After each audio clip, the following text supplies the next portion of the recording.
Hey, Steve, Andy, what happened today? All right. Hello, Scott. Hello, everybody. Andy. Hey, Steve. Hi, Scott. Hi, everybody. Good crowd today. Yeah, it's almost like everybody's not at work and they're at home. You know, Exactly.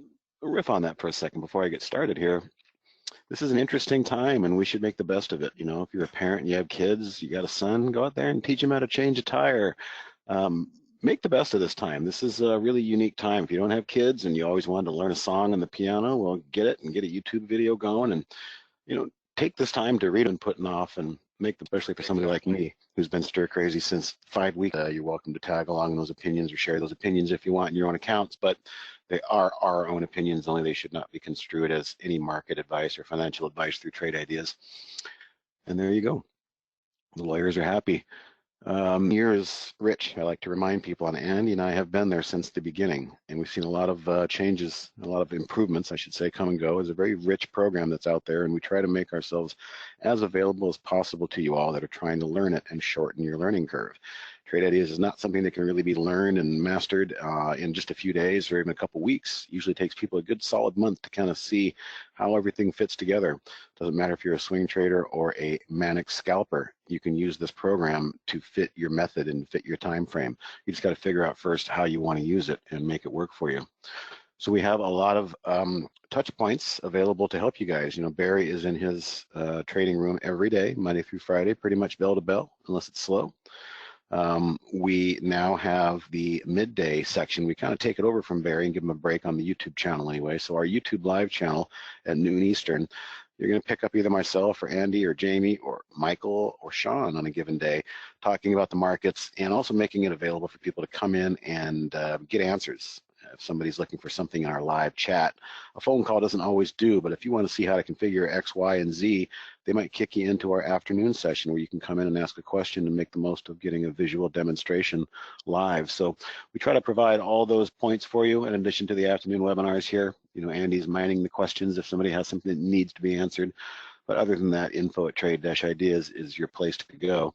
So here's the aforementioned daily support sessions, weekdays on our tradeIdeas.com live YouTube channel.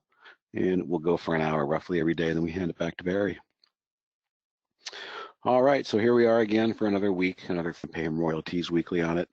That man and machine combined are the best combination, human and a machine. You can't be a human. I'll tell you, a lot of guys do, a lot of people, men and women, they come in, and I don't blame them. It's human nature, and they ask about Holly, and they want to know about connecting, and can I leave my computer on and go back to work? And it's not always advisable. You're welcome to do it. It's your life, but you do want to have some sort of intervention. And what I'm saying is you can't just leave it over to a machine to do it all for you. There has to be some sort of human element. And so we try to preach a lot about, letting the AI, in particular that tool, get you into a trade if you're not sure what to scan for and what you're looking for. Let the AI find you something that's interesting in terms of volume and probabilities. And from there, that can kind of be your training wheels. Learn how to manage those types of trades. But it's not all up to the machine. It's human and machine combined, and it's just the way it's going to be going forward. So end of the month, end of the quarter, interesting quarter. Nobody saw this coming. I tell you, I know I talked a lot about that black swan months ago on our market that just kept grinding higher. I said, if you're waiting for the black swan, you're doing it wrong. Well, I mean, who would have known that the black swan was just right outside our window? And what a black swan indeed it is. Nobody, I think, could have seen this one coming. So we'll go through the market recap. I've got some observations, and thankfully they are dovetailing off the observations I had last weekend. Things are kind of working out the way I had hoped, at least for a intermediate bounce. Kind of a slow day in the AI, nothing really to talk about there, but Andy will find something to talk about. The trade of the week, which the webinar is named after, was Peloton. Had a great day out of the gun yesterday. Gave a lot back today. Didn't really want to see that, but we'll talk about it nonetheless. The trade is still alive and still intact. And as I mentioned earlier, is the scenario playing out, and how can we use that to our benefit going forward? So, and if we find some things, I don't know what we're going to find, but we're going to go through a few things. And if we see something we like, we'll set some alerts and share those alerts out. And with that said, let me just clear out my alerts so we can get a good fresh start going. I'll just take all of these and scrape them and delete 17. And we'll see if we can get a clean slate going forward. All right. Some people having audio issues, but John and Michael, sorry. I know Andy typed to you to restart. I should probably help, but I know everybody else hears this. All right, so let's go to the bigger picture. And remember, just a little rememberizing from last week. We were at 1, 2, 3, 4, 5. 1, 2, 3, 4, 5. So we were at this day right here last week when we last joined. And I said, you know, this was about as oversold as I think anybody actually wanted to see the market, down a pretty good 30%, I think, from highs. And it was pretty much in order for an oversold bounce. And we did get an oversold bounce. And what I said I'm going to be watching is, will the price get rejected here like it was rejected back here? And will it throw that price back down? What we wanted to see, I said, was a nice close and another close followed by another close above the moving average that we call the fast line, the 10-period moving average, which was down facing. What I said last week is if the bulls want to have something to play with here, they're going to need to first observe what happens when the price action gets back into the pocket here. Are we going to push through the pocket and close above? And if we do, look out for a flattening 10-period moving average and maybe some sideways price action, and we might start to see some interesting setups. But where we are now is in the second layer here of the catch nets. We are at the 20 period, and this looks a little ominous, I got to tell you. We very well could easily roll over at this 20 tomorrow. It's very likely. One of the things that's making me think that's not going to happen was the NASDAQ that was leading us higher. Respectively, it closed above the 20 period yesterday after challenging it, and it closed above it again today, albeit with a long kind of a topping tail wick there, but still 2 days closed above the respective 20 over in the NASDAQ is probably a good thing. So I don't want it to get, like I said last week, too many moves ahead of myself in the chess game, but so far so good. This is kind of what happened last week when we talked about what we need to see. And we'll kind of make this the theme today for some of the stuff we're going to look for. I mentioned last week it can start to turn into what we call the bird in the hand, and I have a couple of interesting charts that could be an example. But I think we're going to want to see tomorrow. We're going to need to see tomorrow, can this SPY get a close above that 20? I don't know what's going to happen. Maybe it can, maybe it can't. If it can't, like I said, the case is super easy to make right here for a failed attempt into the second pocket of the 20 period. But if we don't get that, what I want to propose to you is that the bottom is a process.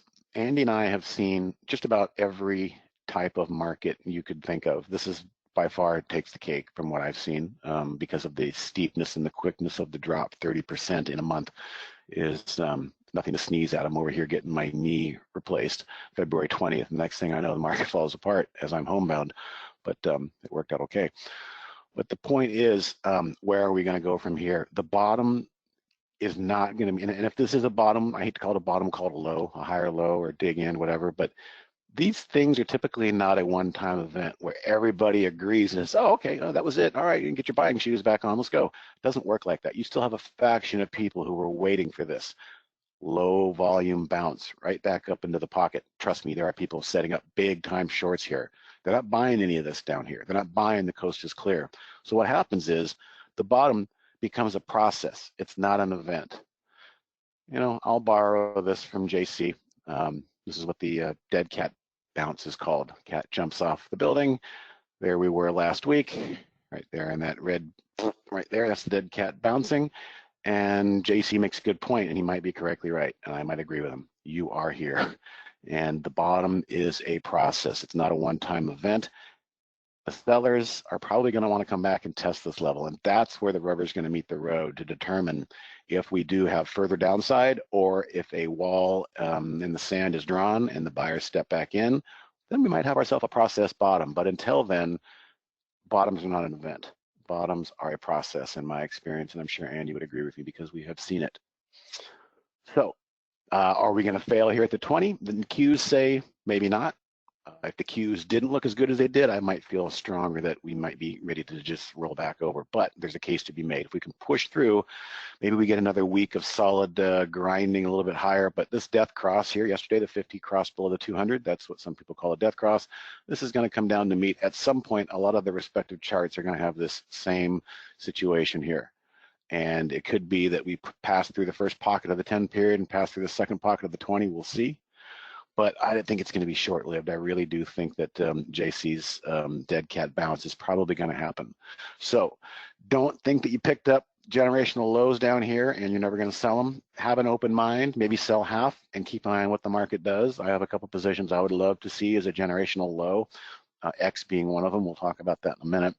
But I really feel like we might have a visit back in the next few weeks and revisit this. It's just how price action works. It's just how the markets work. We've got to get everybody on the same page. There's still too many people that aren't buying that oversold low last week. So we'll see what happens. Quick trip around the rest of them. IWM can't get above it, never can, but it's showing that attempt. Flattening 10-day, sideways price action. Maybe we'll go somewhere from here. The Dow is going to look pretty much just like the spiders. Dows and the spiders look really poised for They a do. move lower. They really do. I hate to say it. And the only thing that's keeping me clinging to that not happening might be the Qs, but geez, even the stupid candle they put in today was kind of a toppy wicky candle. So don't get married to your positions, guys. I've got some X that I bought down here and I loved it. And here, by the way, is a great example. Closed above that declining 10 period. The declining 10 period starts to hold the price. Test does not fail. Test does not fail. The price action holds. And then today, lo and behold, kind of got what I was waiting for. A presidential tweet saying the next phase of stimulus is going to involve a giant infrastructure package. Let's get these people back to work. You know, let's face it, when businesses, when the coast is clear and the doors can open back up to business again, it's not going to be a jump start back to where we were. It's going to be a slow movement back. Some businesses aren't even going to be able to reopen their doors. Restaurants, I know, Chris, you're out there listening. Restaurants are going to be probably half capacity with spacing. So where are these people going to go? I think an infrastructure bill is a perfect time, not to get too macroeconomic on you, but an infrastructure bill would certainly lap up a lot of unemployment out there. And that was floated today. And so we'll just kind of get right into it. Steel stocks actually had a pretty darn good day once that tweet came out. But I don't want to get lost on the point that the bottom is a process. Don't get married to these things. I might sell a little bit if it pops up again in the next couple of days and then see how it goes. But, you know, steel was the #1 performer today. Somebody else asked me about OIHs, the oil service. They're doing kind of the same thing. Same kind of scenario we were talking about last week. Can we get the price to close above the declining 10 period and then move sideways and snake alongside of it? And then it becomes what we call the bird in the hand setup, where it might go. Bird in the hand might work this time. It might be too volatile and still too many bears out there for it to work. If that were the case, I might have this window populated, but I don't have it populated. But we'll come back to that. We'll make some adjustments and see if we can start maybe looking for some ideas that might translate into bird in the hand type setups. Lastly, on my screen here, we've got the A table. I've talked ad nauseum about that for the last 8 months. These are stocks that are just too strong and they just won't come down. And it makes a lot of sense that this all of a sudden becomes your go-to scan for the things that are bucking this this crazy COVID virus. Zoom media. I think we've all heard about Zoom media now. Everybody's using it for their conference calls. Well, they're definitely a benefactor. This looks like a mail order company doing pretty well. So if you have the A table, it's going to show you the stuff that's hanging in there relatively, doing its best. Just be careful buying highs. Yeah. Oh, yeah, I know. I'd rather be buying as they pull back, Yep, you know. exactly. Yeah, I don't know what you do with a chart like this, but a lot of these charts, you got to throw them out the window because of the crazy volatility. Everything is exaggerated. Yep. Yeah, my daughters are both using it as well, one for school and one for her internship. Yeah, the A table, I'll drop that in there if anybody doesn't have it. Again, some names might pop in there that's just going to show you, wow, these names are really strong. Maybe I should keep an eye on them. So I'll put this in the chat window. A table. I'll turn it over to you, Andy. Then when we come back, we'll kind of expand on some of these setups we might be able to look at and maybe give a chance. We'll see. Okay.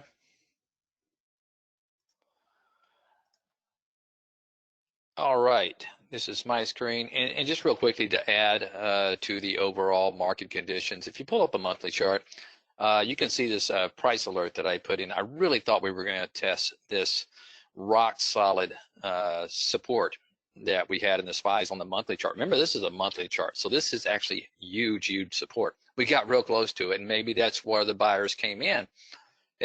Because of this huge, they got a little bit ahead of it, and the market bounced before then. Almost like that Apple chart you were looking at. I'm sorry. Almost like that Apple chart you were looking The at. Apple? Same kind of a place, the same kind of a bounce. Oh, exactly. Yep, exactly. So incredible support there. I was surprised. I was actually hoping that day because that's the area I was looking at, but it actually bounced before then. But to me, and Steve and I have been through, some pretty nasty, bear markets. Probably the 2008, 2009 financial crisis was it's just a series of capitulation. And I just do not feel, to me, it just didn't feel like capitulation. Now, does that mean this was different because we had such a drop and such, like Steve was saying, in such a short period of time in the spiders? All you have to do is look at the monthly here. But looking at the huge run up we have, had in the last 12 years, this only goes back 10, but I could draw it back further and you'll see it's 2 years before this, it was actually moving up as well.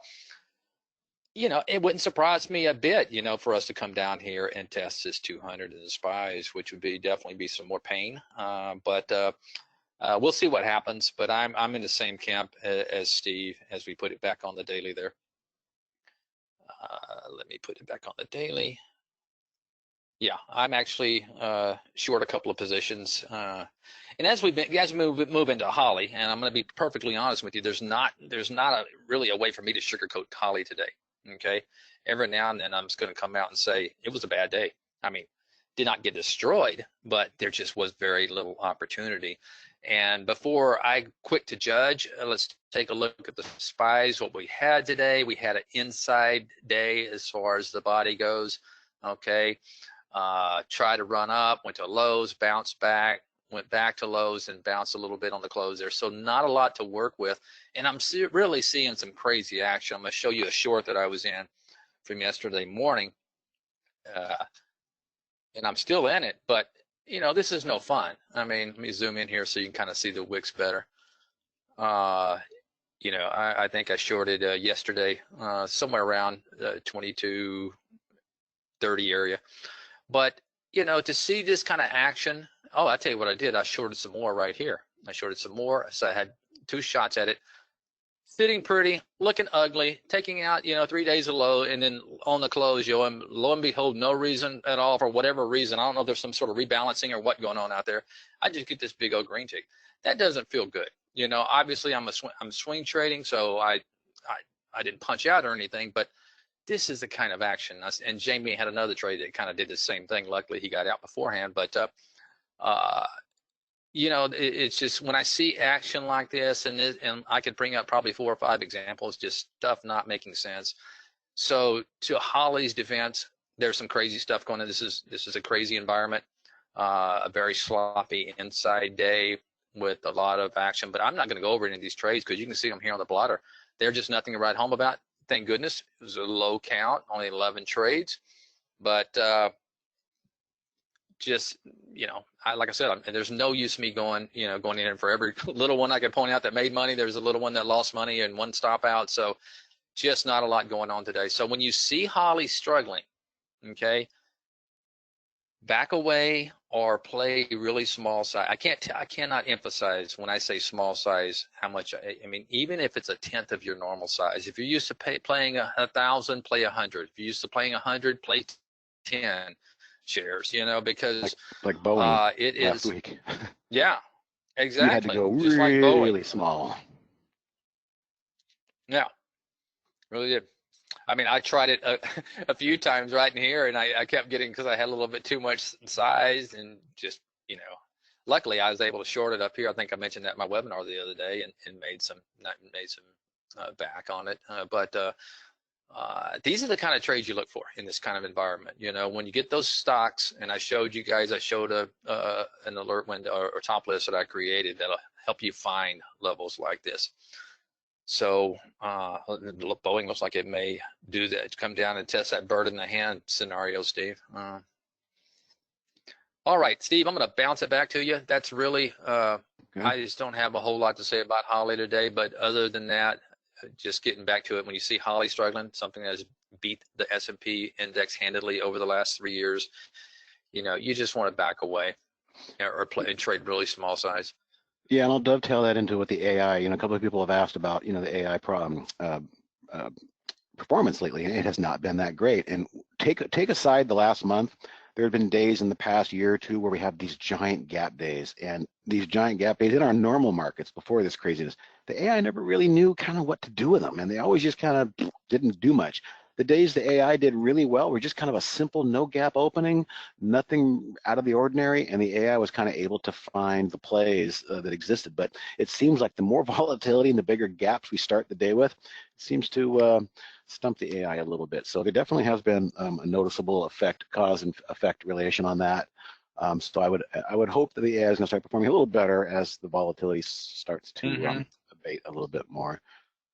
So with that, we'll move back to my screen and this crazy close here in our trade of the week Peloton. I want to start off by prefacing, every week I try to at least start with the AI and look for some ideas that have come through recently, and then maybe move to the A table and some ideas on there that might work, or some other scans that I have.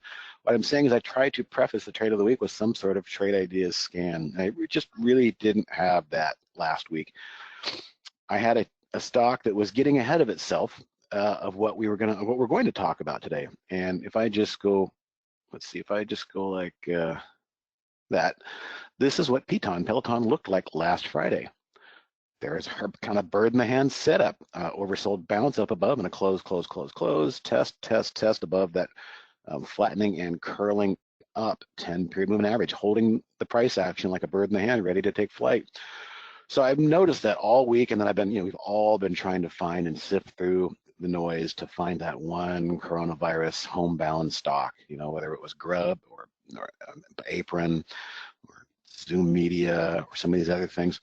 Peloton had a story to me, but I don't ever want to trade a stock based on a story. I want to trade it based on the setup. So the stock gave me a setup, and boy, did it really have a story. I mean, forget the people who are lower income, who may have lost their jobs, and we feel horrible for them right now, and their anxieties are off the charts, and they don't want to think about anything having to do with a Peloton bike.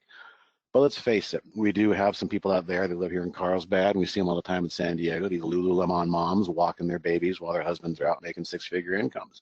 And they're bored as hell right now.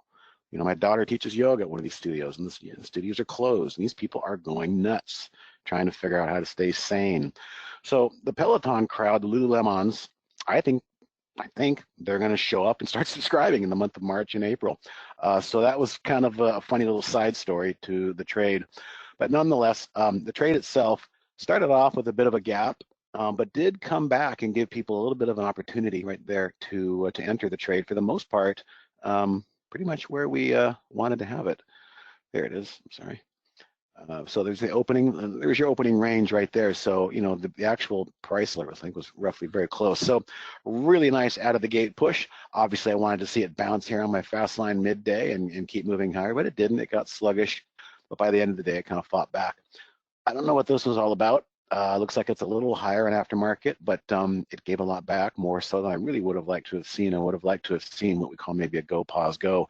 Nice big day yesterday, a small spinning top today, and then some follow through. But that's not to say the story still isn't alive and still can't materialize. I mean, if anything, the trade is still on. That's roughly it's basically still in the money. I want to show you one thing. Yesterday, I sold a little bit of mine, just a skosh, just enough to kind of say it's working, and I'll show you why and where. I was talking to Brian Shannon, my friend. We chat a lot during the day, and as you know, he's a very good trader, and he's very adept with his anchored VWAP, and we now have his anchored VWAP. And he said, Steve, I see your Peloton trade. Good trade. Watch out for that 26, the 28.30 level, 28.35.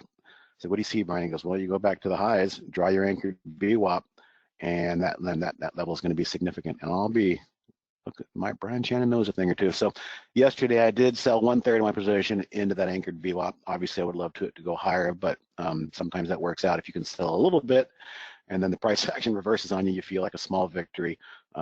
Always something that you can do as an individual trader as well. You don't have to sit in the whole thing the whole time.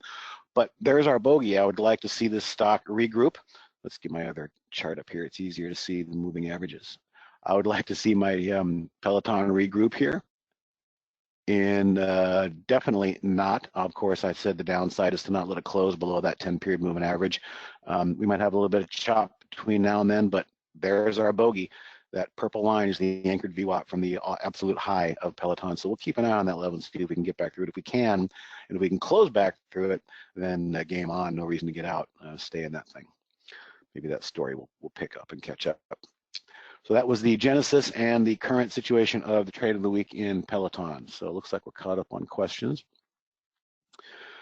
What I want to do now is, again, talk about this trade scan that I've had in the past. It's called the bird in the hand. And we seem to be having a lot of them. Let me just give a few examples here. Car isn't so much an example. Oops, I need to really get my better one up. Okay, car so much isn't an example of what it is to hit these moving averages. There's our push through. This is Avis rental car, by the way. Oversold bounce. Everybody was so happy a month ago at 51 bucks buying a second home, putting bids on lake houses, and then before you know it, you've got a $6 stock. It's the rental car company. I mean, they've got a lot of assets and they're probably going to bounce back at some point, but forget the story. What does the price footprints in the sand tell us? Pushed through, got hung up exactly at the 20 period, almost like clockwork. 3 days of nice consolidation pullback. I bought some yesterday on the close. There's that little dip below. We're going to start looking for some of these little dipsy doodles that test that flattening 10 period moving average becomes kind of the bird in the hand trade. Also not a great close for that. Maybe it's portending of what's going to happen in the bigger market tomorrow. Some of these individual names having a little bit of a rough close, but there's that. I used X, of course, as an example earlier to kind of show what some of these bird in the hand trades might look like. And from there, what we can try and do, as soon as my system unlocks here, it just loves to lock up on me when I'm doing webinars. Sure, we'll just wait for you, system. It's no big deal. All right, so there's a bird in the hand there. Look at that, 2 little pecks on the palm of the hand of the 10 period, and then it took flight. Didn't matter the timing of it. It just worked out that way. Another one in the space of heavy equipment and civil engineering. Boom, here's our close above, sideways, sideways, sideways. Pecked on the hand a little bit. Hey, we had a nice move today. Let me just take a second here to remind everybody about the newest feature in Trade Ideas, which is the similar tab here in the single stock window. If you don't have it, download the latest beta version and you will have it. And in a market like we have right now, it is so important to know your players. As we saw earlier, steel was going, right? X, oh, okay. Are there any sympathy plays out there? I don't know any other steel names. Well, now you do. Similar. We got CRS, look at that. Oh, beautiful, snaking. Shit, I'm gonna keep an eye on this. We're gonna mark this one up right now, actually. Steve, that's the one I'm in, remember? Okay, it is. I'm having too many too many names. No problem. I just didn't want you to go in and buy it in the morning. Yeah, I won't. We have a shared account. We're all trading, and sometimes we double up and we forget. Okay, a little bit of sideways action, and boom, moving day in this steel stock. So you see what I'm getting at here. Look at this. I had no idea this was a steel stock. This looks kind of interesting, different, never heard of it. But the point is, look at this tool. Similar is giving us all the names in the same space. Nucor is having a nice push. It's already getting ahead of itself. Let's go back to what we were doing a minute ago in Fluor, because there's one in there I really liked and never even heard of. This GVA. What the hell is this GVA? Well, it did the bird in the hand for us. Close above, flattening 10 period, starting to curl back up, come down, peck on the 10 period. And believe me, guys, this is really important. This to me is an algorithm waypoint. Once the price action comes down and touches that 10 period during the day, it's my firm belief that those algorithms hit their if-then reverse, sequences, because a lot of times you don't get this lift out of this area without testing that area first. It's almost like back up and test, pull back on the slingshot, and then let it go. So I love it. I love it when you see it testing and it's already gotten out of the way. There have been times where I've been in a trade, like something like this, and you're like, You know I'm in this thing too early. I'm going to have to sit through probably tomorrow on the open. It's going to peck down and take out the, look away, Steve. Don't let it bother you. Just let it happen. And by the end of the day, you see, oh, okay, it was just setting up. So again, that's a nice chart. I wish I'd kind of seen that before today. But nonetheless, the point there for me showing you that is the similar tab. In a market like this, you got to have a similar tab to see who's going on. Question, can you set up on those setups when the price is above the 10 SMA or the 20? Yeah, Andres, I think I'm going to answer your question here in a minute when we talk about the scan, the bird in the hand. Let's just get right into it. So I wanted to really stress you guys the similar tab. If you don't have it, go get the new beta version. And in a market like this, you want to find out who the compatriots are of things that are moving. You can start up top, OIHs, ConocoPhillips, okay. Who's on ConocoPhillips's friends? And there you go, you're just on your way. All right, so we'll go back here and we will talk about what I want to use going forward. So what I'm going to start watching is this window right here. Now, this window's empty, Steve. Yep, it is, and that's okay. We might have to modify it a little bit. I think I saw why, so let's take a look. This is an intraday stock that shows me a new low on the day. That's the entry. So it's actually a contrarian entry. It's letting me know that these stocks that are you using an SMA? I'm using an SMA, Richard. Always simple. I keep it simple. Looking for stocks that are kind of snaking sideways along those charts like I just showed you, and all those Fluor and CRS and GVA and X, and see if we can find that moment when it taps on the hand. That's this event right here, a new low. But specifically, it's doing it at or around my 10-period moving average, no more than 0.15% below, and no more than 0.02% above. That's my little window right there. So if the stock taps on that moving average and makes a new low, I'm going to see it in this window.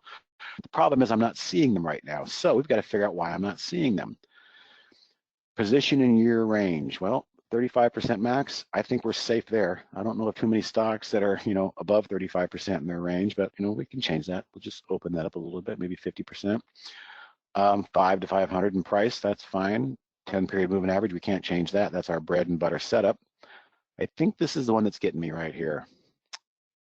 Ooh, change from the 20. Oh, that might be getting us too. Position in 20-day range might be getting you too, because they're pulling back. Yeah. This is the one. These are the ones that are getting me. So what this means is the 5-day range. Things are so volatile right now. A skinny sideways range might be 15%. So I'll make it 15%. Position in 20-day range in the 70 percentile. Yeah, you know what? I'm just going to take that out altogether. I think that's going to be hurting. Let's see what we get if we unsuppress those. Okay, starting to get some stuff in here. Let's take a look. It might not be perfect because it's not exactly the way I want it, but for now, it might be a good starting point for some discretionary ideas. All right, let's take a look here. SMAR. All right, this one happened a few times throughout the day, and it looks like it kind of closed on lows, didn't do much for us there. Boy, there was another one that I really liked this morning that I wanted to use as an example, and I don't see it. Go back to yesterday and see if you can find any of those ones that you got Shiv and BL. What the heck is up with these silly charts? All right, let me try something here. I'm going to take that all the way out together, and I think that's what was suppressing me, the narrow range. Let's try this. Oh, no, the 20, above the 20. Not too many stocks are above the 20 right now, and that's got to be it. Okay, yeah. So let's do that. 20 period. So position in 20-day range. What are we going to? I see that change from 20-day SMA. Yep. Try taking that out. I mentioned that earlier too, and I forgot to take that out. All right. Let's see what this brings. There's a new name. Oh, there we go. Now we're talking. Yeah. Look at this. Okay, guys. First one off the bat. Let's see if we can get a bit of a history here and get a few more names. So EL. EL came through. Let's see. The first iteration was probably, why is it not giving me my arrow? I'd like to see that arrow. It takes some time sometimes. Yeah. Okay, make my point. But geez, my point is, there we go. There's our moving averages sliding before, and you're right. I didn't even think about that. That was the one, the 20 period. So it came down and tapped on the 10 period and gave me a warning. That could be one to watch. So let's go ahead and start setting some alerts here. I'm going to go back a couple of days just like that. Maybe we can just clear those couple of candles. Not bad either in the aftermarket. I think we're going to use today's highs right there. See if we can catch a little move there. tapping on the hand, bird in the hand. I'm liking this. I'm liking what we're Mm-hmm. seeing now. That's beautiful. Obviously, the 10-20 period has got a lot to say about this, but if we can get the trampoline in effect here on the 10 period and take out today's highs, let's just bump this up a little bit. Now I need to go a little bit more than that. I'll adjust it manually. So we'll just go like this, take out today's highs. Here we go. What else we got on this thing? A lot of Well, them there's a looks lot of like. stuff. Wow, there's a lot of stuff in here, Andy. Mm-hmm. So this is Yeah. exactly what I was trying to isolate. And thank you, for Andy, for finding that one trigger we had to turn off. Last week, guys, I talked about it. You know, can we get through and push through that 10 period moving average? And I'm talking respectively on all the charts out there. Sideways, sideways, sideways. We got a shot. You're telling me we got a chance here. We really do have some shots. I mean, it looks like there's going to be more charts that we would even want to mark up. But this is the general idea. Starting to see some repeats here. That one's not bad either. Remember, this one tapped the 10 period yesterday. Yeah, could get some more behind it. I'm not loving it. I like that one. That one tapped the 10 period right at the close. We'll go ahead and see if we can get a move above there. So I think you guys are kind of getting the gist here. I'm going to be perfectly happy to share this alert with you guys so we can all use it. What's the perfect pecking day count? The only thing I can tell you is the perfect pecking day would be after like 3 or 4 days, maybe on the 5th day. And I love it when it happens on the open, Richard. I don't like it when it happens midday. Because when it happens on the open, that tells me it's just an algorithm shuffle. They're just running out the stops of everybody who just can't take it anymore, and they've got their stops super tight, and they just do one more little stop hunt. So often you see that move in the morning, the counter move in the morning, and then the resumption of the move for the rest of the day. So it's almost like I'd rather see it in the morning. I don't care if it's day 3 or day 6, but if it's in the morning, I'm liking that much more than the afternoon. Let's see if there's anything else. Well, I'll go ahead and share this with you guys, but this was a great example of kind of what I was hoping that we would be talking about this week when we met last week. I'm going to just make my last one right here. We'll make this our last little price alert that we'll set. So this is where I think we are in the market. This is our general setup. This is what we have to work with. All your favorite setups that you used to love 3 or 4 months ago, they're gone. You're going to have to learn how to bake some new cookies here until things change. So again, you're in good hands. Andy and I have seen market action just about everything in the last 23 years. We've seen this before, and if we can just build on this, we might have a few days or maybe even a week of some more upside. But remember what I said in the beginning, I think all this could be short-lived. In the bigger picture, the market might want to satisfy those bears that are still out there. Believe me, I know a few of them. I'm reading some of them. They're just freaking salivating. They're doubling up at these levels. And one of us is going to win. I shouldn't say us. One of the 2 groups is going to win. I don't know which group I'm in yet right now. I'm just trying to keep it simple and not get too far ahead of myself. But so far, so good. This is what's been working. So let me go ahead and share that alert out for those that want it. I'll put it back in real-time mode here. And anything you want to add to that, Andy? No, it's no. I will say this, guys. Remember the environment we're in. So if you do try something like this and it fails, in other words, if it takes out that high and you jump in it and then it falls right back into that range, you really have to manage these carefully because just remember the environment. This market can turn so quick. So just keep them tight. Yep, exactly. And again, I'm just going to reiterate it. If any of these go off tomorrow, I'd love to see them go off in the first half an hour of the day, just to kind of solidify what I think happens there, which is an attempted stop running of the stops. So, all right, well, good stuff, Andy. Again, it's still volatile out there. The volatility could last for a few more weeks or longer. Who knows? Yes, these are breakouts and these are longs. Correct, Andre. We're using a contrarian setup. We're using a contrarian alert here to say, hey, this EL just tapped on lows here this morning. That might be the precursor for it to finally run. That's just my observations. It's what I've seen. If it doesn't work, then we'll know simply by closing candles back below that rising or supportive 10-period moving average. That's when you want to say, enough, get out. I'm not going to stick around. One-touch trading, yeah, Sean, real quick, Sean's asking about one-touch trading. If I was connected to interactive brokerage and the market was on and I wanted to right-click and trade this thing right now, trade EL by using 100 shares last price, click, you're in. That's how quickly I could do it. If I wanted to have a more aggressive, I could have pre-programmed a more aggressive share size buy with maybe a tighter stop or maybe a stop at lows. Sometimes you can do that. But once you're connected, right click, trade. How do you want to trade it? You know, what strategy do you want to use here? There's many different options I've created, and then you're on your way. It is pretty cool, Andre, when it works. All right, so that's all I've got for you. I have shared the bird in the hand scan for now. Remember, hopefully they trigger early in the morning, and it's a nice, really tight range. Keep them tight. They have the ability to fly right out of your palm for at least a day or two. Other than that, I don't know. You got me.